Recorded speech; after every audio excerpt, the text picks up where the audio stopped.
I'm staring at my laptop screen for what feels like the 100th time tonight, watching the cursor blink against the stark white background of my overdue invoices spreadsheet, and the numbers blur together until they stop meaning anything at all except failure. The grindhouse is nearly empty now at 9 p.m. on a Friday, just me and my corner booth surrounded by the evidence of my unraveling life. Crumpled sketches that clients rejected, empty sugar packets from the 3 refills I've nursed over the past 4 hours, and my ancient laptop held together with electrical tape and desperate prayers. The warm, amber lighting that usually makes this place feel cozy and artistic now just feels like a stage spotlight illuminating exactly how far I've fallen. 28 years old and still counting pennies for coffee while my design degree collects dust on a wall I might not have next month. The jazz music playing softly through the speakers is something mournful with a saxophone, and I think about how the musician probably understands this feeling, this sensation of pouring your soul into something that the world doesn't seem to want or need or value. Outside the windows, the street has gone dark, and I can see the first drops of rain beginning to streak down the glass, which means I'm going to get soaked on my walk home, because I couldn't afford to fix my car last month, and an umbrella feels like a luxury I can't justify. The barista disappeared into the back room 10 minutes ago, probably hoping I'll take the hint and leave so she can close early. But I have nowhere else to go, no one waiting for me, nothing but my shoebox apartment with the eviction notice I've been pretending doesn't exist taped to my door. That's when he walks in, and everything about him is wrong for this place, wrong for this neighborhood, wrong for my life. He's wearing a navy suit that probably costs more than my rent, tailored so perfectly it looks like it was built specifically for his body, and there's an expensive watch catching the light on his wrist, the kind that tells you more about a person's bank account than their punctuality. His dark hair is styled with that effortless precision that actually takes a lot of effort. And his face is the kind of handsome that makes you suspicious, like he must be an actor or a model or some kind of scam artist who uses his looks as a weapon. But it's his eyes that catch me off guard when he walks straight to my table without hesitation, steel gray and intense, and there's something in them that doesn't match the polished exterior, something almost boyish and panicked. He sits down across from me without asking permission, and my hand instinctively moves toward my phone, because this is how horror movies start: beautiful strangers and empty coffee shops and women alone. Then he says the most insane thing I've ever heard in my life. I know this sounds insane, but I need you to pretend to be my girlfriend for one dinner. Tonight. I'll pay. You $5,000. I actually laugh, a sharp, nervous sound that echoes in the empty shop, because this has to be a joke, some kind of prank or social experiment or fever dream, brought on by too much caffeine and not enough food. But he doesn't laugh with me, doesn't smile, doesn't break character if this is a character, and I realize with a cold settling in my stomach that he's completely serious. His hands are clasped on the table between us, and I notice his knuckles are scarred, these small white lines that seem at odds with everything else about him, like there's a story there that doesn't match the expensive suit and the perfect hair. I should tell him to leave, should call for the barista, should do anything except sit here staring at him like he's speaking another language, but my traitorous brain is already doing math, calculating that $5,000 is exactly what I need to keep my apartment and pay my overdue bills and maybe even fix my car. My mother is in town for one night, he continues, leaning forward with an intensity that makes it hard to look away. She's been sick, very sick, and all she wants is to meet the woman I've been telling her about, except that woman doesn't exist. I find my voice finally, though it comes out rougher than I intended. Why would you lie to your dying mother about having a girlfriend? He flinches slightly at my bluntness, but he doesn't look away, and I can see real pain in those gray eyes now, raw and honest in a way that makes my chest tight. Because she worries, he says quietly, about me being alone, about my work. This would give her peace. The jazz music swells in the background, filling the silence between us while I try to process this, Try to understand what kind of person I'm dealing with. This is crazy, I finally say. I could be anyone. A serial killer, a con artist. For the first time, his mouth quirks into something almost like a smile, though it doesn't reach his eyes. I'm an excellent judge of character, he says, and I'm desperate. Please, just 3 hours of your time. Then he does something that changes everything. He reaches into his jacket and pulls out a stack of $100 bills, real physical cash that he slides across the table toward me. And I can see Benjamin Franklin's face repeated over and over, 50 times. 5,000 reasons to say yes to this insanity. My hands are shaking when I reach out to touch the money, not taking it, but just verifying that it's real, that this is actually happening. Steam rises from the espresso machine behind the counter, creating this intimate fog between us. And I realize we're completely alone now. The barista still in the back, the street outside empty except for the rain that's picking up, drumming against the windows with increasing urgency. I think about my eviction notice, about the clients who haven't paid me, about the stark loneliness of my life that makes me wonder if anyone would even notice if I disappeared. I think about his mother, dying and worried, wanting nothing more than to know her son isn't alone. I think about 3 hours, just 3 hours of pretending, of playing a role, of being someone's girlfriend in a way that might actually matter to someone even if it's based on a lie. The amber lighting makes his face look softer now, more vulnerable, and I notice he's barely breathing as he waits for my answer. Like everything hinges on this moment. "What's your name?" I ask. Because if I'm going to do this insane thing, I should at least know who I'm doing it for. "Dominic," he says. "Dominic Russo." And outside the rain falls harder, trapping me here in this moment. This decision, this point where my safe ordinary life could become something else entirely.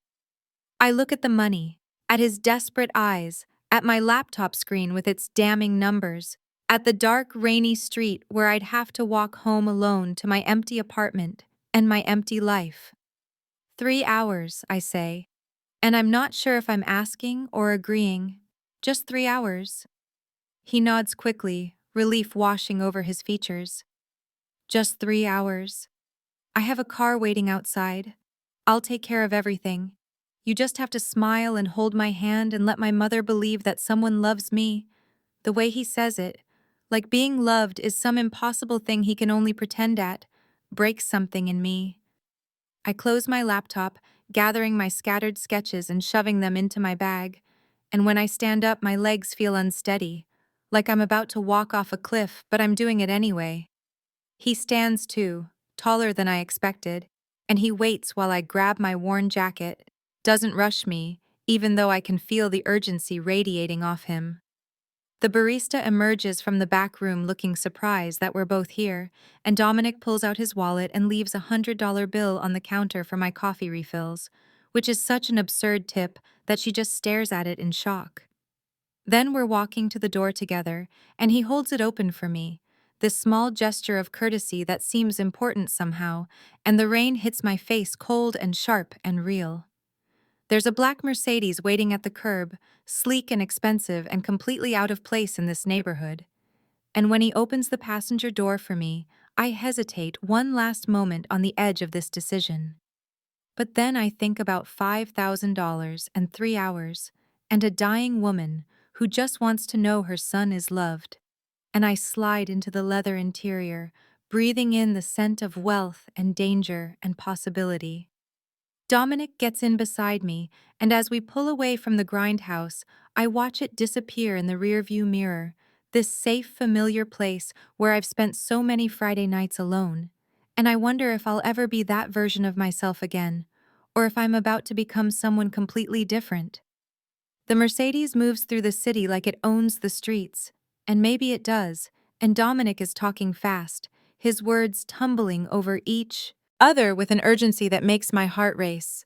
"We met at an art gallery 6 months ago," he says, "the Morrison exhibit at the Downtown Contemporary. You were there looking at the abstract pieces, and I approached you because you looked like you actually understood what you were seeing.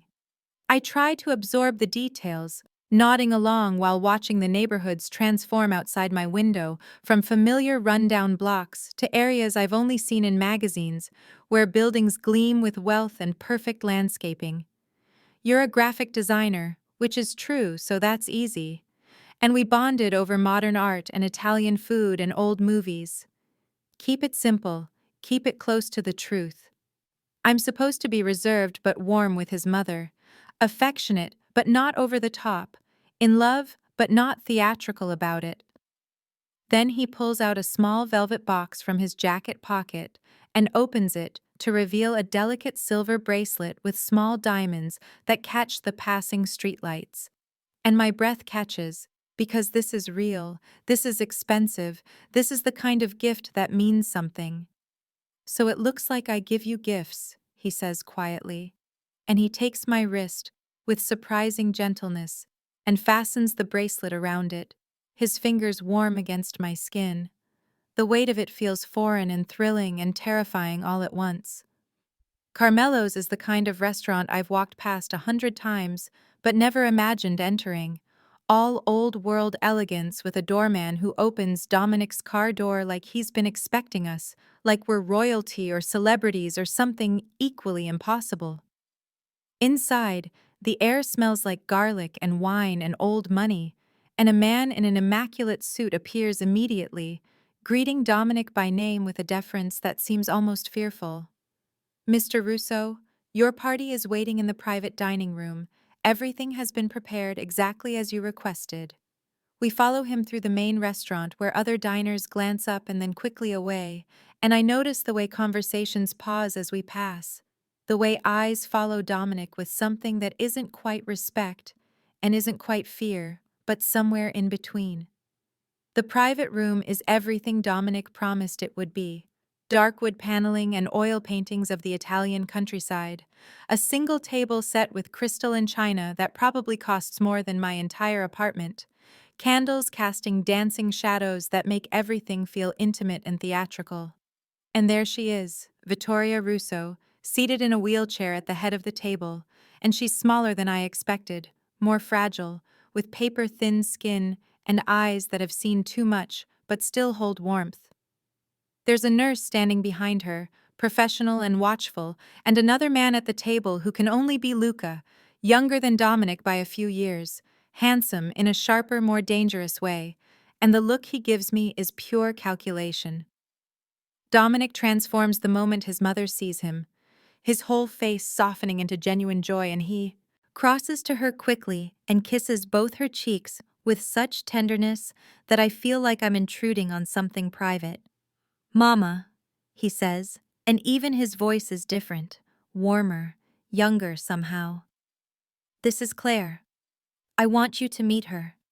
Vittoria's eyes find mine, and they're dark, like Dominic's, but softer, kinder, and when she extends her hand, I take it carefully, afraid of hurting her, and her grip is surprisingly strong. "So you are the one who has captured my Dominic's heart," she says with an Italian accent that makes every word sound like music. "Come, let me look at you." I move closer, and she reaches up to touch my face with both hands, studying me like I'm a painting she's trying to understand, and there are tears in her eyes that make my chest tight with guilt. "You have kind eyes, Claire. My Dominic needs kindness in his life." I manage to smile and say thank you, trying not to think about how this sweet woman is being lied to, how her relief at seeing her son happy is based on nothing real. Luca clears his throat and the spell breaks. "Shall we sit?" he says, and there's something pointed in his tone that makes me nervous. Dominic pulls out a chair for me next to his mother and across from Luca, and when he sits beside me, he immediately takes my hand, lacing our fingers together on the table where everyone can see. My hands are trembling, and I hope no one notices, but Dominic squeezes reassuringly, his thumb rubbing small circles on my palm.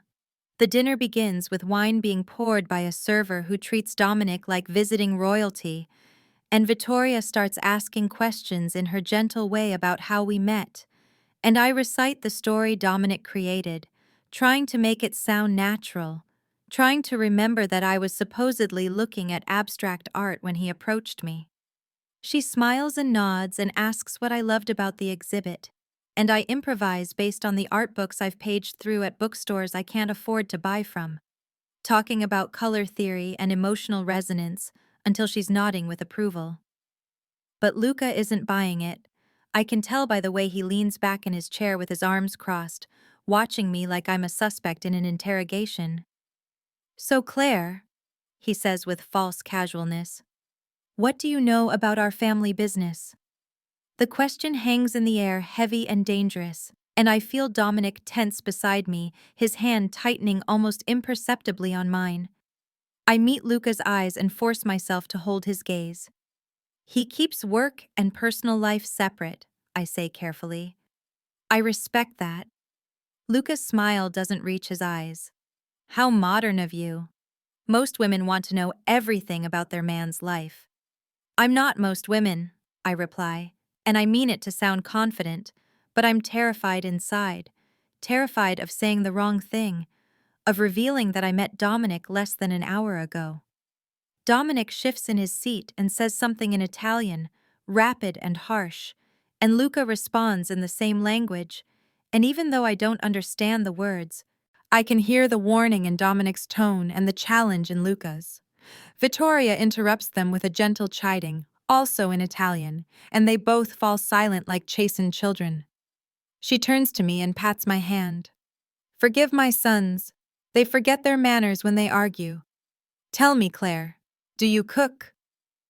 The conversation moves to safer topics, and I start to relax slightly, answering questions about my work and my apartment and my life, mixing truth with the lies Dominic created, and Vittoria listens with genuine interest, asking about my design projects and nodding with approval. The food arrives, and it's incredible. Osso buco that falls off the bone and pasta that tastes like someone's grandmother made it with love. And for a while we just eat and the candles flicker, and it almost feels real. This pretense of being Dominic's girlfriend, of being welcomed into his family. Vittoria talks about Dominic's childhood, stories about him as a boy that make him groan with embarrassment. And I watch this powerful, intimidating man become someone's son, someone's little boy who once got in trouble for bringing home stray cats. "I'm so glad he has you," Vittoria says at one point, reaching across the table to squeeze both our hands together. "His work, it's so important but so dangerous." A mother worries. "But knowing he has someone to come home to, someone to keep him safe, it gives me peace." The guilt crashes over me like a wave, and I have to look down at my plate because I can't meet her eyes, can't face the genuine relief and joy in her face when everything she believes is a lie. Then I notice things that make my unease grow, details that don't fit the narrative of a successful businessman that Dominic seems to represent. The way the restaurant manager appears at the door and catches Dominic's eye, hovering nervously until Dominic gives a small shake of his head. The extreme deference, almost fear, that every staff member shows him, the way they practically bow when refilling his wine.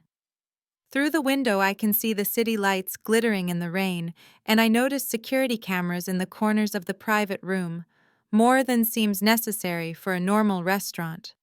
When Luca shifts in his seat, his jacket falls open slightly, and I see it, the dark shape of a shoulder holster, and my heart starts racing because normal people don't wear guns to dinner with their mother. The manager appears again, more insistent this time, and approaches Dominic's chair and bends down to whisper something. "Mr. Russo, there's a situation requiring your attention." Dominic's jaw tightens, and for a moment I see something dangerous flash in his eyes, something cold and hard that makes him look like a completely different person. "Not tonight," he says quietly, but with absolute authority. "Nothing is more important than this." The manager nods and disappears, and I'm left wondering what kind of situation requires Dominic's attention at a restaurant, what kind of business he's really in. I excuse myself to go to the restroom, needing a moment to breathe, to process, to figure out what I've gotten myself into. The bathroom is as elegant as the rest of the restaurant, all marble and gold fixtures, and I grip the edge of the sink and stare at my reflection, at the bracelet glittering on my wrist, at the fear in my own eyes. I pull out my phone with shaking hands and text my best friend Sarah, the only person who might notice if I disappear. I'm at dinner with a stranger pretending to be his girlfriend for money. If I disappear, his name is Dominic Russo. I hit send and then delete the message from my phone, paranoid suddenly about leaving evidence. When I return to the dining room, Vittoria is talking about how she'll return to Italy tomorrow, how this visit has been everything she hoped for, how she can go back knowing her Dominic is truly happy. Luca is still watching me with those calculating eyes, and I know he doesn't believe the performance, but Vittoria believes it, and that's what matters. Dominic stands when I approach the table and pulls out my chair again, his hand resting briefly on my shoulder, and the touch feels both protective and possessive in a way that makes me shiver. The rest of dinner passes in a blur of rich food and careful conversation, and the growing certainty that Dominic Russo is not just wealthy, not just powerful, but something else entirely, something dangerous that I don't have a name for yet, but can feel in the way people treat him, in the gun his brother wears, in the situations that require his attention even during dinner with his dying mother. The drive away from Carmelo's starts in silence, Luca and the nurse taking Vittoria back to her hotel in another car, while Dominic and I sit in the Mercedes with the rain drumming on the roof and the weight of everything unsaid pressing down between us. I stare out the window watching the wealthy district give way to middle-class neighborhoods, and then to areas closer to my own rundown corner of the city, and the whole time my mind is racing with questions I'm not sure I want answered. Finally, I can't take it anymore, and I turn to him, my hands shaking with an anger I didn't know I was carrying. What kind of work requires armed bodyguards and terrified waiters? I ask, and my voice comes out harder than I intended, but I don't care because I deserve answers. I deserve to know what I just participated in. Dominic keeps driving, his eyes on the road, his jaw tight, and the silence stretches for 1 block, 2 blocks, 3, until I think he's not going to answer at all. Then he pulls over suddenly into an empty parking lot overlooking the river, the kind of deserted industrial space where bad things happen in movies, and my heart starts hammering because I'm alone with a stranger who could be anyone, who could do anything. He turns off the engine, and the sudden quiet is deafening, except for the rain and the distant sound of the river moving in the darkness beyond. When he finally speaks, his voice is careful, measured, like he's choosing each word with precision. "My family has been in this city for 3 generations," he says, staring out at the black water. "We have interests in construction, shipping, waste management, several legitimate businesses, but we also have interests that exist outside conventional law." I feel my stomach drop because I know what he's saying even though he's dancing around it with corporate language and careful phrasing. "Are you telling me I just had dinner with the actual Mafia?" I say, and the word sounds absurd coming out of my mouth, like something from a movie, not something that exists in real life. He grips the steering wheel hard enough that his knuckles go white, those scarred knuckles that suddenly make terrible sense. "I don't use that word," he says quietly. "But yes, I'm the head of the Russo crime family. I inherited the position when my father was murdered 5 years ago, shot 3 times in the chest while I watched."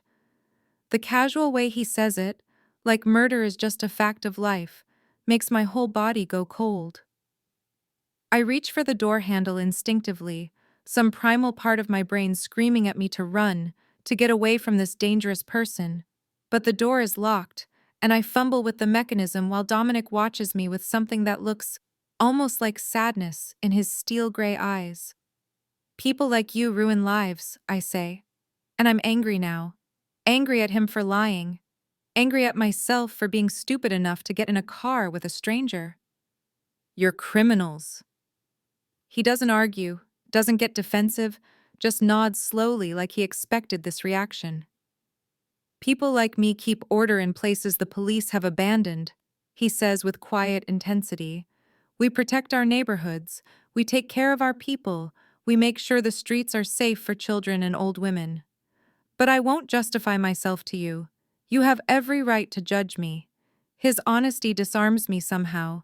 The fact that he's not trying to convince me he's some kind of hero, and I finally get the door unlocked and open, letting in the cold, rain-soaked air. Take me home, I say. Right now.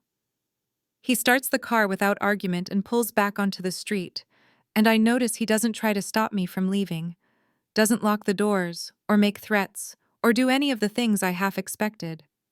We drive in silence again, but it's different now, heavier with the weight of revealed truth, and I stare at my hands in my lap, at the bracelet he gave me that I should take off, but somehow can't make myself remove. Why did you really pick me? I ask after several blocks. Some random woman in a coffee shop. He glances at me, and there's something vulnerable in his expression that doesn't match what I now know about him. You weren't random, he says. You've been going to that coffee shop every Friday for 6 months. You're always alone. You're kind to the staff even when they mess up your order. You leave generous tips you can't afford. You're real in a way that most people in my world aren't. The admission should creep me out. The idea that he's been watching me for months, studying my habits like I'm some kind of subject in an experiment. But instead I feel something complicated. Something between flattered and frightened. My mother has late-stage cancer, he continues, his voice rougher now. She has maybe 3 months left. And all she talks about is how worried she is about me, about my life, about me being alone and in danger. She's been begging me to leave the life, to settle down, to be normal. I couldn't give her that, but I could give her the illusion of it. I could give her peace in her final months. I understand then, really understand, and the anger drains out of me, leaving just exhaustion and a strange kind of sadness. We're pulling into my neighborhood now, past the graffitied walls and broken streetlights and chain-link fences that mark the boundary of my world, and the contrast with where we just were couldn't be more stark. My building rises ahead, 6 stories of crumbling brick and flickering hallway lights visible through dirty windows. And I feel embarrassed suddenly for him to see where I live, how far I've fallen. He pulls up to the curb and reaches into his jacket, and for one terrified second, I think he's going for a gun, but instead he pulls out an envelope, thick with cash, and hands it to me. The promised 5,000 plus extra, he says. Hazard pay for dealing with my brother and lying to my mother. I'm sorry I involved you in this. You'll never see me again. I take the envelope with shaking hands and open it enough to see the bills inside, and there's way more than $5,000, maybe $8,000, enough to solve all my immediate problems, and then some. The money feels heavy, tainted somehow, but I need it too desperately to give it back. I look at Dominic and his face is carefully blank, all the warmth from dinner completely gone, replaced by something cold and remote. Thank you, I say, because what else do you say to someone who just paid you to lie to his dying mother? I open the door and step out into the rain, and I'm about to close the door and walk away from this insane night when his phone rings, loud and jarring in the quiet car. He answers in Italian, sharp and fast, and I watch his whole body language change, watch him transform from the sad man saying goodbye into something else entirely. His voice drops an octave, and his commands are sharp as knife strikes. And even though I don't understand the words, I understand the tone, the absolute authority that expects instant obedience. Luca's voice comes through the speaker, angry and urgent, and Dominic barks something back that makes me shiver. He ends the call and looks at me, and his eyes are different now, harder, colder, the eyes of someone who has killed and will kill again. There's a situation, he says. I have to go. Be safe, Claire. I nod and close the door and watch him drive away, the Mercedes disappearing into the rain, and I stand there on the sidewalk getting soaked and holding an envelope full of blood money and feeling like I just survived something I don't fully understand. Then I see him. A man in a dark jacket standing across the street, half hidden in the shadows between streetlights, and he's watching my building, watching me, and when our eyes meet, he turns and disappears into an alley with a speed that tells me he doesn't want to be seen. My stomach drops, and suddenly, the $8,000 doesn't feel like enough. Doesn't feel like anything compared to the fear flooding through me. I hear the Mercedes before I see it, the engine roaring as Dominic whips the car back around the block, and he's out and moving toward me before the car fully stops. "Get back in the car," he orders, and his voice has that same authority from the phone call, that tone that doesn't expect to be questioned. Now. I don't argue. Don't hesitate. Just run back to the passenger side and throw myself in, and Dominic is already behind the wheel pulling away before I even get my door closed. "Who is that?" I ask, my voice shaking. "Someone who now knows you were with me," he says grimly, his eyes scanning the streets around us with a professional wariness that tells me he's done this before, been hunted before, survived before. "Which makes you a target." The words hang in the air between us, heavy with implication, and I realize that the night isn't over, that I'm not safe, that getting in that car at the coffee shop was a decision I can't undo. My hands are still clutching the envelope of money, and I think about how an hour ago my biggest problem was paying rent, and now my biggest problem is that someone dangerous knows my face, knows where I live, knows I matter to Dominic Russo even though I don't, even though I'm just a random woman he paid to pretend. Except I'm not random. He said so himself. He's been watching me for 6 months, and now other people are watching me too. The river appears beside us again as Dominic drives fast through streets slick with rain, and I can see the city lights reflecting off the black water like liquid stars, beautiful and cold and indifferent to whatever happens to people like me who make stupid choices because they're desperate. I should be more afraid than I am, but mostly, I'm just tired, exhausted by the emotional whiplash of the evening, from the performance at dinner to the revelation of truth to this new danger I don't understand. "What happens now?" I ask quietly. Dominic's jaw is tight and he doesn't look at me, just keeps his eyes on the road and his hands on the wheel like he's holding on to the only thing he can control. "Now I keep you safe," he says, "whether you want me to or not." The penthouse is in a building I've passed 100 times and never imagined entering, all glass and steel reaching toward the sky like it's trying to escape the city below, and the elevator ride up feels like ascending into another world entirely. Dominic is tense beside me, checking his phone constantly, and when the doors open directly into the penthouse, I step out into a space that takes my breath away despite everything. Floor-to-ceiling windows overlook the entire city, lights twinkling like earthbound stars, and the furniture is all modern elegance in grays and blacks, minimalist and expensive and completely impersonal. "This is a safe house," Dominic says, moving through the space with practiced efficiency, checking locks and windows with the kind of attention that tells me he's done this before. Reinforced glass, panic room behind that panel in the master bedroom, security monitors in the office. "You'll be safe here."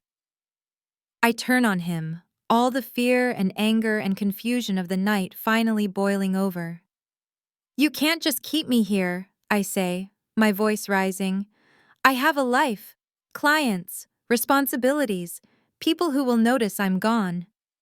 He pulls out his phone and swipes through it, then hands it to me without a word, and what I see makes my blood run cold. Photos of me leaving my apartment building, walking to the coffee shop, at the grocery store buying the cheapest pasta I could find, sitting in the park eating lunch alone.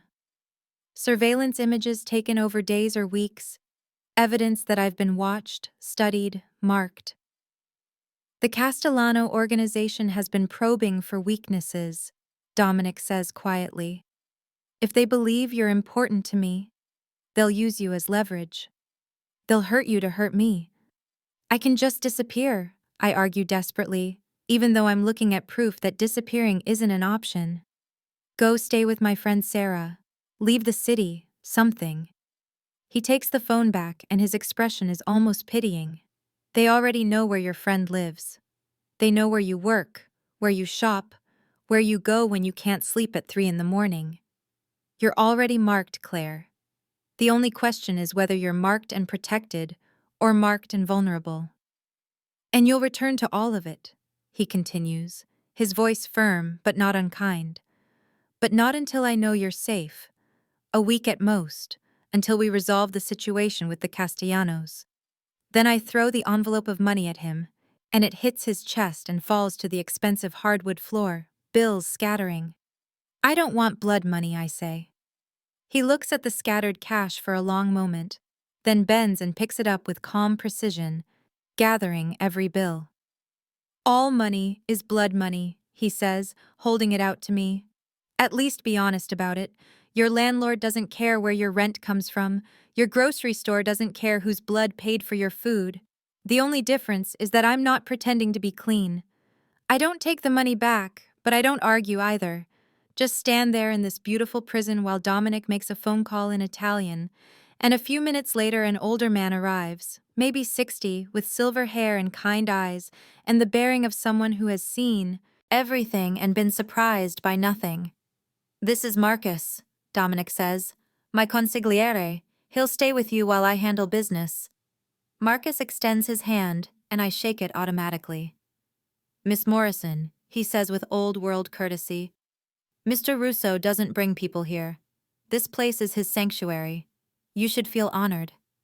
I feel imprisoned, I reply. And Marcus smiles gently like I've said something wise rather than bitter. Sometimes sanctuary and prison look the same from the inside, he says. Then Dominic is leaving, pulling on a jacket and checking a gun that he pulls from a drawer before sliding it into a shoulder holster, and I watch this casual violence, this preparation for things I don't want to imagine. He pauses at the elevator and looks back at me. I'm sorry, Claire, for all of it. Then he's gone, and I'm alone with Marcus in this penthouse that feels like a cage made of luxury. The first day passes in a haze of unreality. Marcus makes breakfast, eggs and toast that I can barely eat, and shows me how the security system works, the panic button by the bed, the reinforced door to the panic room. The guest room he puts me in is beautiful, all plush bedding and soft lighting, but it feels like an expensive hotel, impersonal and temporary. I try to work on my laptop, opening design files for clients, but I can't focus, can't make my brain function when I'm trapped in a stranger's apartment because my face is in some crime family's surveillance photos. Marcus brings me tea in the afternoon, sits with me in the living room while rain patters against the windows, and he doesn't patronize my fear or tell me everything will be fine. He just sits there, solid and calm, and somehow his presence makes it bearable. The second day, I pace like a caged animal, testing doors and windows even though I know they're locked, staring out at the city below and feeling so disconnected from normal life that I might as well be on another planet. My phone has messages from Sarah asking where I am, from clients wondering about deadlines, and I can't respond, can't tell anyone where I am or why.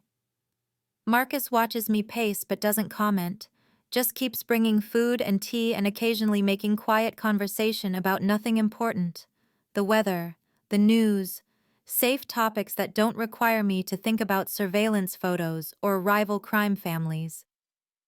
On the third day, I wake up to silence, that deep 3 in the morning silence when the whole city seems to be holding its breath, and I lie there staring at the ceiling of my expensive prison, wondering how this became my life. Then I hear the elevator, the doors opening, and footsteps in the penthouse. And my heart starts racing, because Marcus is asleep in the other guest room and it's too early for anyone to be here legitimately. I grab my phone ready to hit the panic button when I hear Dominic's voice, rough and tired, saying something to Marcus, who must have woken up too. I should stay in my room, should give them privacy for whatever crisis brings Dominic back at this hour. But something pulls me out of bed and down the hall in my borrowed pajamas, and when I see him, my nursing instinct overrides everything else. He's standing in the living room with one lamp on casting shadows in corners, And there's a gash on his temple bleeding down the side of his face. His shirt is torn and dirty, his hands are covered in blood, and he looks exhausted in a way that goes beyond physical tiredness. Marcus is already moving toward the bathroom for medical supplies, but I'm closer and I reach Dominic first, my hands going automatically to his face to assess the wound. "I'm fine," he says, but his voice lacks conviction. "It's not my blood." "Sit down," I order. And maybe it's the shock, or the hour, or the fact that I sound like I know what I'm doing, but he sits on the couch without argument. Marcus appears with a first aid kit and gives me a knowing look before retreating to give us privacy. I clean the wound carefully, antiseptic on cotton gauze, and Dominic flinches, but not from pain, I can tell, but from the gentleness of the touch, like he's not used to being cared for. The gash isn't deep enough for stitches, but it's going to leave a scar, and I apply butterfly bandages with steady hands, while trying not to think about how he got it, what violence he was involved in tonight.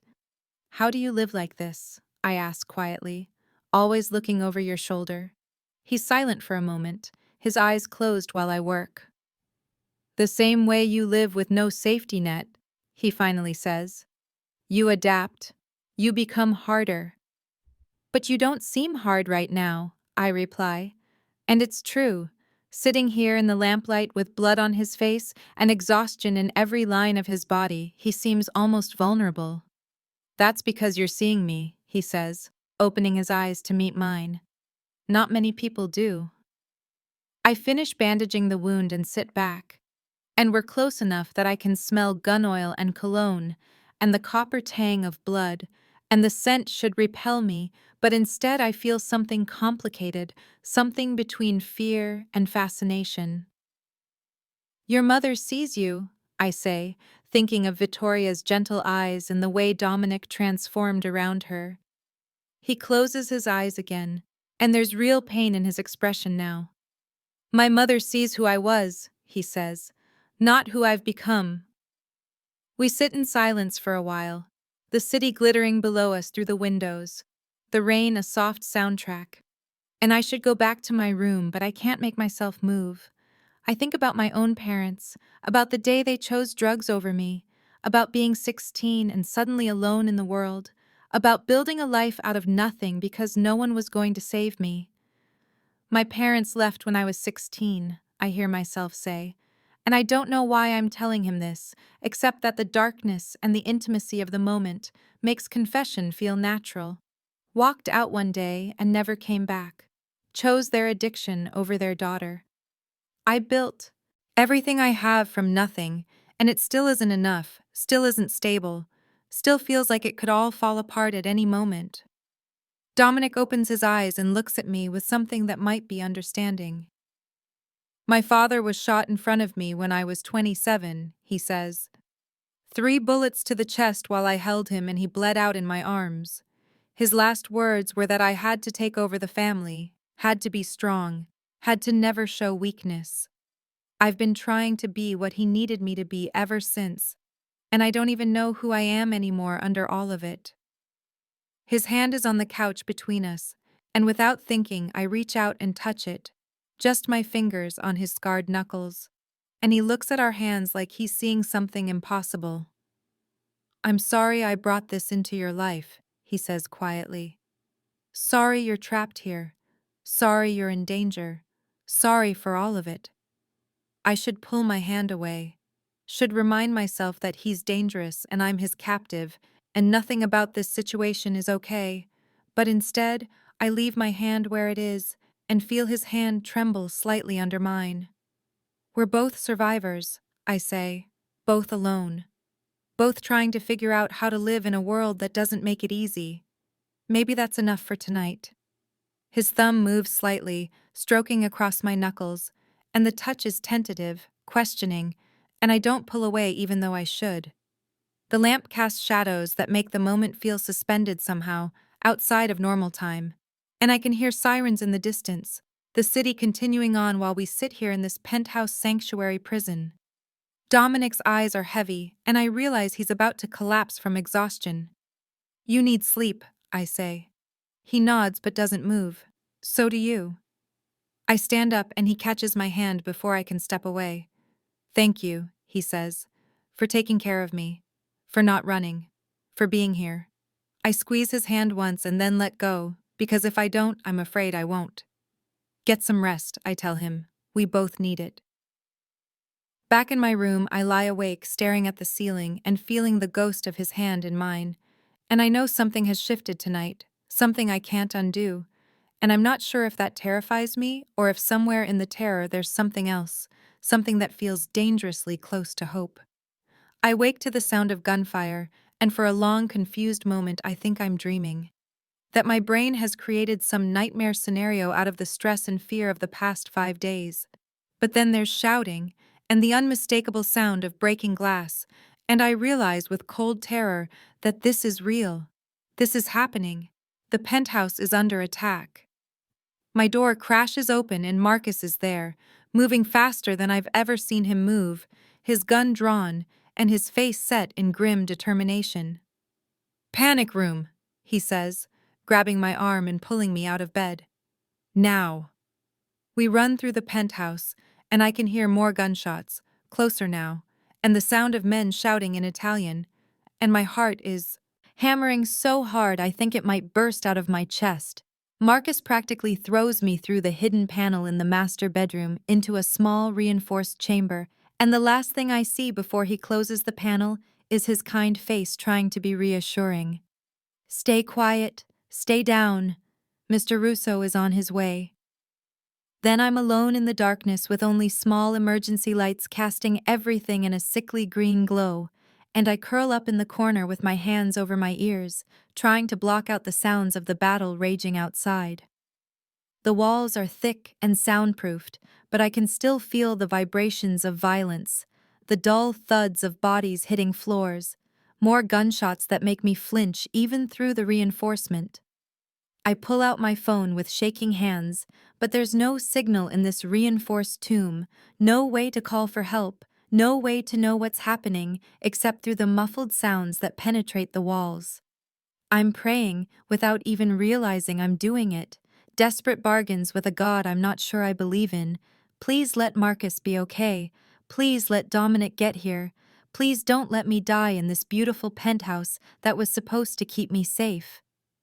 Time loses meaning in the darkness, and I have no idea if minutes or hours are passing, if everyone outside is dead, if I'm going to be trapped in here until the air runs out, or the attackers figure out where I'm hiding. Then the panel opens and I scream before I can stop myself. But it's Dominic standing there, blood spattered with a gun in his hand and his eyes wild, and the first thing he says, the very first thing, is, "Are you hurt?" I shake my head because I can't find words, and then I'm launching myself at him without thinking, my arms going around his neck in pure relief that he's here, that I'm not alone, that maybe I'm going to survive this. I pull back almost immediately, embarrassed by the display, but his hands are on my shoulders steadying me, and he's doing a quick visual check for injuries with professional efficiency. "You're safe," he says firmly. "I'm here. You're safe." "What happened?" I managed to ask. Is Marcus?" "Later," Dominic says, pulling me toward the door. "We need to move now. The penthouse is destroyed. That's the first thing I notice when he pulls me out of the panic room. Furniture overturned, bullet holes spider-webbing the floor-to-ceiling windows, the smell of gunpowder thick in the air. There are bodies on the floor, 2 men I don't recognize in dark clothes with guns still in their hands, and I nearly vomit at the sight of so much blood. Marcus is sitting against the wall with one hand pressed to his shoulder, where blood seeps between his fingers. And 3 other men I've never seen before are moving through the space, checking doors and windows. "Just a scratch, boss," Marcus says when he sees Dominic looking at him, and even now he's trying to be reassuring. "I'll be fine. Take her and go." Dominic nods and guides me past the bodies, and I try not to look, but can't help it. Can't help seeing the vacant eyes and the blood pooling on the expensive hardwood floor. Evidence of violence I've only ever seen in movies. We take the service elevator down. Dominic standing in front of me like a shield with his gun still drawn, and the ride feels eternal even though it's probably less than a minute. The underground garage is all concrete and fluorescent lights, and the echo of our footsteps. And there are multiple cars waiting, black Mercedes and SUVs, and Dominic leads me to one and practically pushes me into the passenger seat. "We're leaving," he says. "Now." He drives with controlled fury, his jaw clenched and his knuckles white on the wheel, and we speed through streets that are just starting to wake up, dawn breaking at the edges of the sky. I don't ask where we're going because I don't think he knows. Don't think there's anywhere safe left. Don't think any of this has a plan anymore. Then his phone rings and I watch his whole body tense when he sees the caller ID. He answers on speaker and Luca's voice fills the car, frustrated and urgent. "The penthouse attack was a diversion," Luca says without preamble. "They grabbed Mama from the hospital 20 minutes ago. 4 men, professional. They knew exactly where she was and when to hit." Dominic makes a sound that's almost animal, raw pain and rage, and his hand tightens on the wheel hard enough that I'm afraid he'll break it. Vittoria, I think, sweet Vittoria, who touched my face and told me I had kind eyes, who just wanted to see her son happy. "What do they want?" Dominic asks, and his voice is deadly calm in a way that's more frightening than rage. "They want you," Luca says. "Surrender yourself in exchange for her release." Meeting at the old waterfront warehouse in 3 hours. It's obviously a trap. "Don't be a fool, Dominic. She's had a good life. She's ready to go. The family needs you alive more than we need her for a few more months." I watch Dominic's face crumble, watch this powerful, controlled man break in real time, watch genuine terror and anguish replace the cold authority. "I'm not ready to let her go," he says, and his voice cracks on the words. "Set up the meeting." "Dominic," Luca argues, "you walk into that warehouse and you're dead. Think about the family, think about everyone who depends on you, think." "The family needs a man who protects his mother," Dominic interrupts. "Set up the meeting." He ends the call, and for a moment we just drive in silence while he tries to pull himself together, and I realize what he's planning, what he's going to do. "You can't actually be considering this," I say. "It's obviously a trap." "Of course it's a trap," he replies, and he sounds exhausted now, drained of everything except determination. "But she's my mother. What would you do if it was someone you loved?" The question hits me harder than it should because I don't have anyone I love, I say quietly. And it's true. I've been alone for so long that I've almost forgotten what it feels like to love someone enough to die for them. Dominic glances at me, and something softens in his expression. "You have yourself," he says. "That's enough to live for." "Is it?" I ask. And I'm thinking about my shabby apartment and my struggling business and my lonely Friday nights at coffee shops. Because from where I'm sitting, you're about to die for someone else. "Some things are worth dying for," he says simply, and I know there's no argument I can make that will change his mind. We're driving through the warehouse district now, past abandoned buildings with broken windows and graffiti-covered walls, desolation that matches the despair I feel settling in my chest. The sky is lighter now, the world waking up while our nightmare continues, and I think about how somewhere people are starting their normal days, drinking coffee and checking their phones and complaining about traffic, and they have no idea that in a warehouse by the water, a man is going to trade his life for his dying mother. Dominic pulls into an empty lot overlooking the river and puts the car in park, but doesn't turn off the engine. 3 hours, he says, checking his watch. "I need to prepare. Need to call in favors.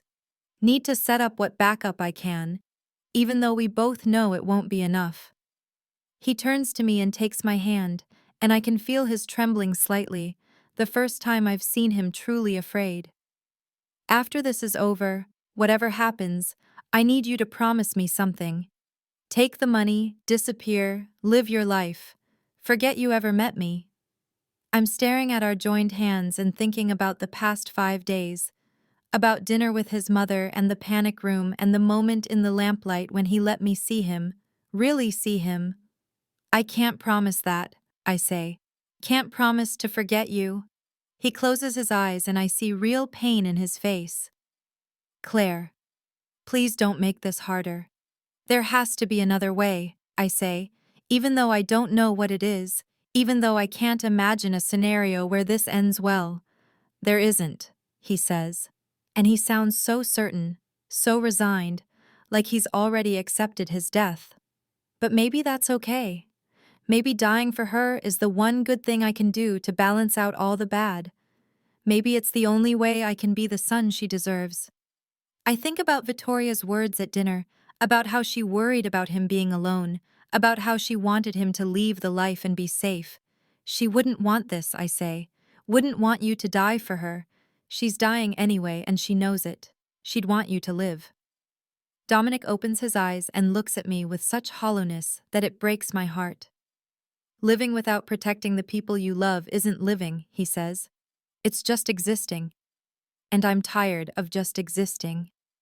The sun is rising over the water now, light reflecting off the black surface, and I realize that in 3 hours everything will change, that Dominic Russo will walk into a warehouse and probably never walk out. And the thought of it, the finality of it, makes me want to scream. I don't know him. Not really. We've spent less than a week together, and most of that I've been his unwilling captive. But somewhere in the panic room and the lamplight confessions and the gentle way he's treated me despite everything, something has changed. I care about him, about this dangerous, complicated man who chose love over power, who's willing to die rather than let his mother suffer. And I realize sitting there in the car with dawn breaking around us that I can't let him do this alone. Can't let him walk into that warehouse without at least trying to find another way. Can't let him become another person I lose even if he was never really mine to lose. The warehouse looms ahead as we approach, all broken windows and rust-stained walls.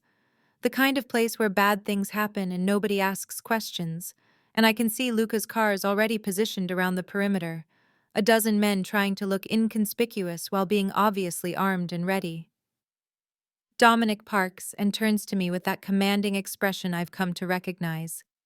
"Stay in the car with the guards," he says. "This isn't negotiable." I'm already opening my door before he finishes speaking. "I'm not staying in the car while you commit suicide," I say, and he actually tries to physically block me from exiting, his hand on my arm firm but not painful. "This isn't your fight," he says, and there's desperation in his voice that breaks my heart.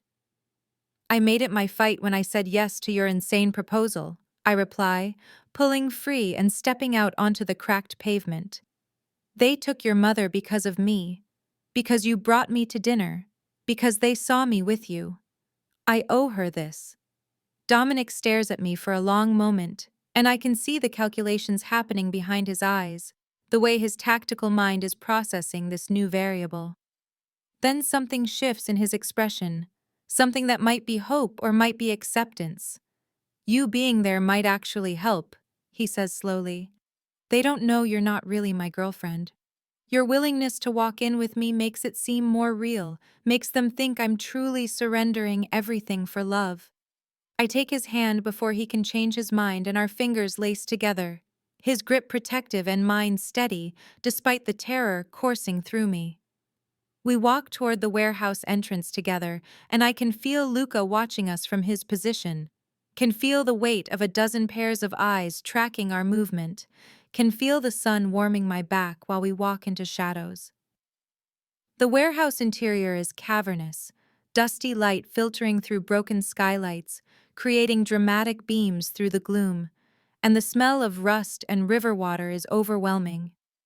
Castellano soldiers line the walls, maybe 20 of them, all armed, all watching with the predatory stillness of men who know they hold all the power. And there in the center of this brutal space is Vittoria in her wheelchair, looking so small and fragile and terrified, and my heart clenches because this sweet woman doesn't deserve any of this. A man steps forward from the shadows, and even though I've never seen him before, I know immediately this is Vincent Castellano, 50-something with silver hair and an expensive suit that looks absurd in this decrepit setting, power radiating from him in waves. "So this is the girl worth all this trouble," Vincent says, circling us slowly like a predator studying prey. "She doesn't look like much. I'm a struggling graphic designer from a bad neighborhood who learned to survive," I say, and my voice wavers at first but strengthens as I continue. "You think I don't recognize a losing strategy when I see one?" Vincent stops circling and looks at me with genuine interest. "A losing strategy," he repeats. "Explain." Dominic's hand tightens on mine in warning, but I push forward because we're already here, already in this impossible situation, and staying silent won't save us. "You think breaking him makes you stronger," I say, addressing Vincent directly even though my knees are shaking. "You think humiliating Dominic Russo in front of his people will cement your power? But every person in his organization will spend the rest of their lives trying to avenge this humiliation. You'll never be safe. Your children won't be safe. Your grandchildren won't be safe. The Russos don't forget, and they don't forgive." Vincent is smiling now, but it's not a kind smile. "And what would you suggest instead, girl? If you let us walk away with dignity, if you make a deal rather than demand surrender, he'll owe you," I continue, and I'm thinking about every negotiation I've ever done with difficult clients, every time I've had to convince someone that my way was better, and a Russo debt is worth more than waterfront operations. A man who owes you will work with you. A man you humiliate will destroy you even if it takes decades. Dominic is staring at me in astonishment, and I realize he had no idea I was going to do this, had no idea I would negotiate with one of the most dangerous men in the city. Then Vittoria speaks up, her voice weak but clear, and despite her illness, I can see the matriarch emerging, the woman who raised sons in this violent world. "The girl is right," Vittoria says, and Vincent turns to look at her with something that might be respect. "You have daughters, Vincent. Would you want them to be with a man who backed down to save them, or a man who stood firm?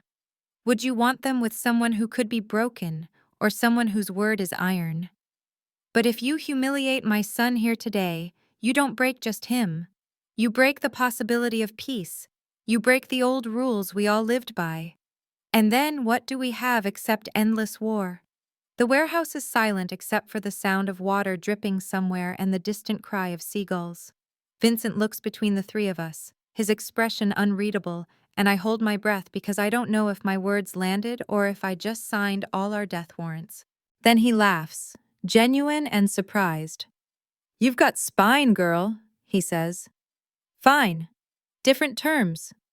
Russo keeps his waterfront operations, but we split the Eastern Territories 60-40 in my favor. And he gives me his iron word, no retaliation for the mama's extended stay with us, no revenge, no plots, no hired guns in the night. We walk away clean and we work together going forward.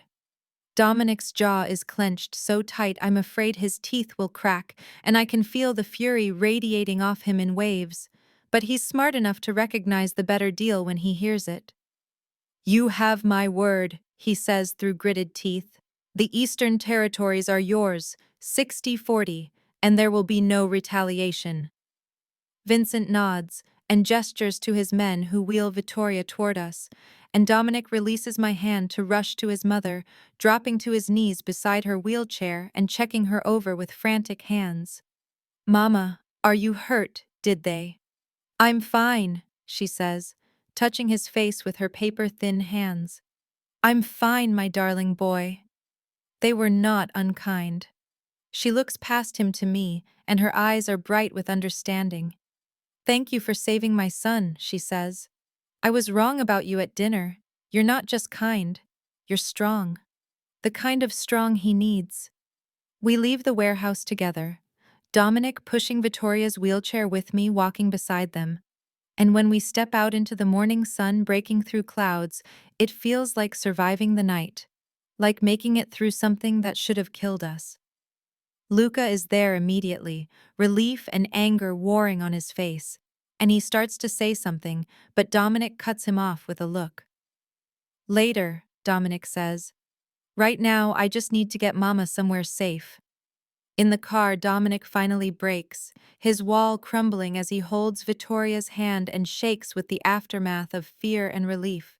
She's crying too, both of them processing how close they came to losing each other, and I sit in the front seat giving them privacy, while my own hands tremble with delayed shock. 2 weeks pass, and they feel both endless and impossibly fast. Vittoria returns to Italy for hospice care, and Dominic tells me she's at peace now, no longer worried about him because she believes he has someone, believes he's loved and protected, and not alone. The money Dominic gave me transforms my life in ways I'm still processing.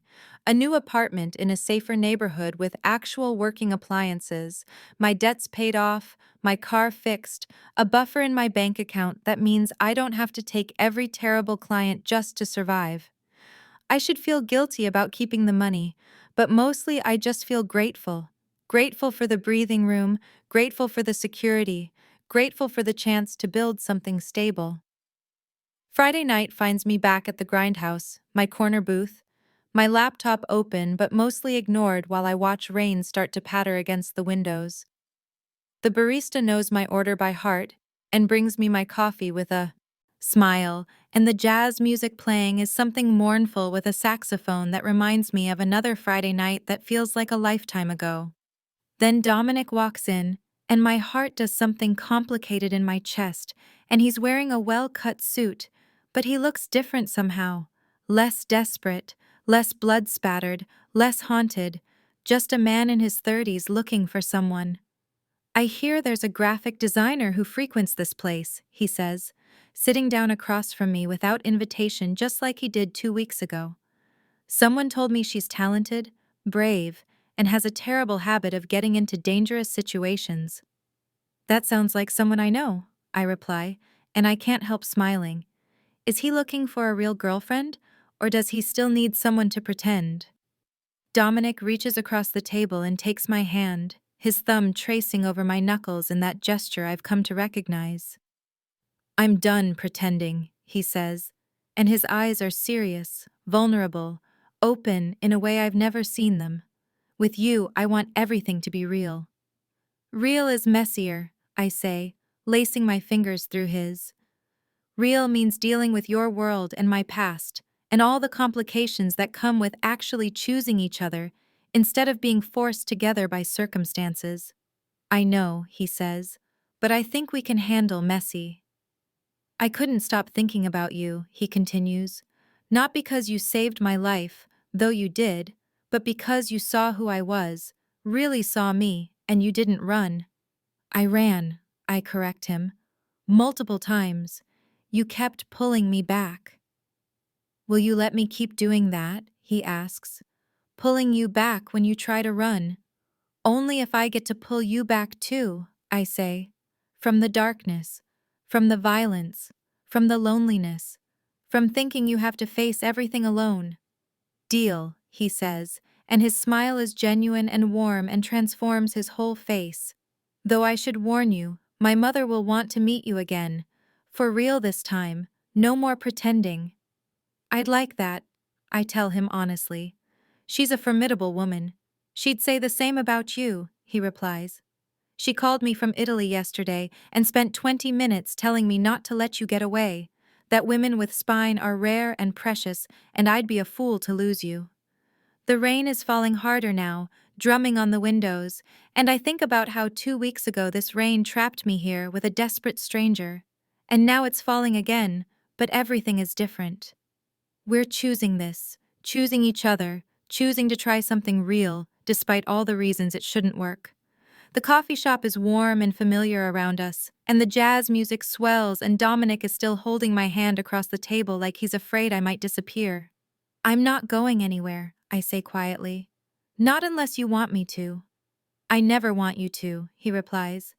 But I understand if this is too much, if my world is too dangerous, if you need to walk away.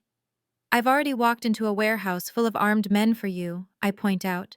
Think we're past the point of me being scared off easily. He laughs, and the sound is surprised and genuine, and I realize I've never heard him laugh before. Not really, not like this. Fair point, he says. So what happens now? I ask. Now we see if we can make this work, he says. Now we try real instead of pretend. Now we figure out how to build something together out of all this mess. The barista brings us fresh coffee without being asked and gives me a knowing look. And outside, the rain continues to fall. But inside, we're warm and together, and talking, really talking, about his mother's care and my design work and the complicated logistics of dating someone whose job involves things I try not to think about too hard. It's not a fairy tale ending, not perfect or simple or easy, but it's real. And real is what we both need. Real is messy and complicated and sometimes scary, but it's also honest and genuine and worth fighting for. And as I sit there with my hand in his and rain streaking the windows and jazz music filling the air, I think about how sometimes the most insane decisions lead to the most important moments. How saying yes to a desperate stranger can change everything. How pretending to love someone can somehow become real without either of you noticing when it happened. Dominic squeezes my hand, and I squeeze back, and the world continues on around us. But right now, in this moment, we're exactly where we're supposed to be.